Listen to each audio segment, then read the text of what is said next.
চশমা museum, a house of world class, জলট্যাক মোড়, বহরমপুর মডার্ন হোটেলের সামনে।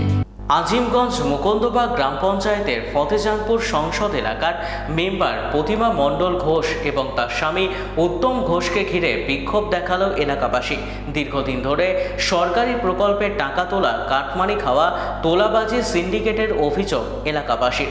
আজ আজিমগঞ্জ মুকুন্দবাগ গ্রাম পঞ্চায়েতের ফতেজানপুরের এলাকাবাসীরা তার বাড়িতে চড়াও হয়। 8,000 করে ওরা বলছে আমার রেলের জায়গা।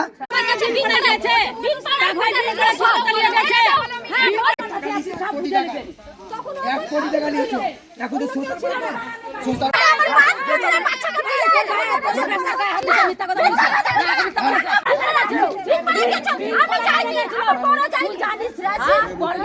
ওই কালেকশন করে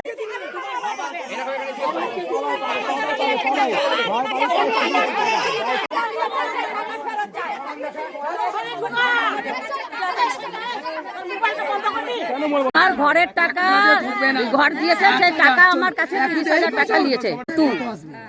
দুবারে নিয়েছে 15,000 করে 30,000। যে যখন ঘর দিয়েছিল সবারই, ওনাদের কোনো আমরা অত খেয়াল করে রাখতে পারি না। সবারই যখন ঘর দেয় লিস্ট তো কাগজে হবে, সবারই যার যা দিয়েছিল তাদের সবারই। রুকমণি চৌধুরী।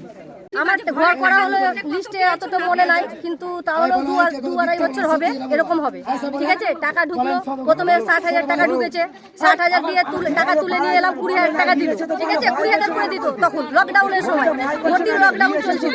তো বললো কি যে 10,000 টাকা আমি বললাম নাও, আর 10,000 টাকা আমি রাখি। তো বললো ঠিক আছে, তাই দিয়ে রেখে দিলাম। তারপরে যখন লটে টাকা ঢুকলো, আমাকে ফোন করলো টাকা ঢুকে গেছে। তা আমি বলছি আমার টাকা আমি বুঝতে পারছি না, তোমরা কি করে বুঝে যাচ্ছ? বলছি সব আমাদের কাছে সিস্টেম আছে। আমি গেলাম, সত্যি হ্যাঁ। তো বললো যাবো নিয়ে যাবো, আমাকে বললো নিয়ে যেতে। তা আমি বললাম যে চলো তাহলে তুলে দিব। বললো যখন গেল, সঙ্গে সঙ্গে টাকা তুললাম 20,000। ওখান থেকে 20,000 তুলে সঙ্গে ওকে 10,000 টাকা দিলাম। আমি 10,000 টাকা নিয়ে বাড়ি এলাম। কতদিন আগে সেটা ওই লকডাউন চলছিল তখন। ওর ব্যাংক ব্যালেন্স দেখাতে হবে, ও কত বাড়ি গাড়ি করেছে দেখাতে হবে, ওর কি করেছে সম্পত্তি সেটা দেখাতে হবে। এই মিথ্যা অজুহাত দিলে হবে না। এরা এখানকার ভোটার না,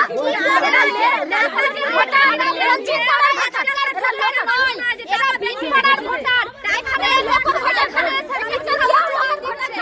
মানে ইনারা যেটা বলছেন সেটা মিথ্যা বলছেন। মিথ্যা অজুহাত। আমাদের এখানকার সরকার যেটা গাড়ি ব্যাংক ব্যালেন্স টাকা পয়সা ভিন পাড়ার ভোটারেরা সব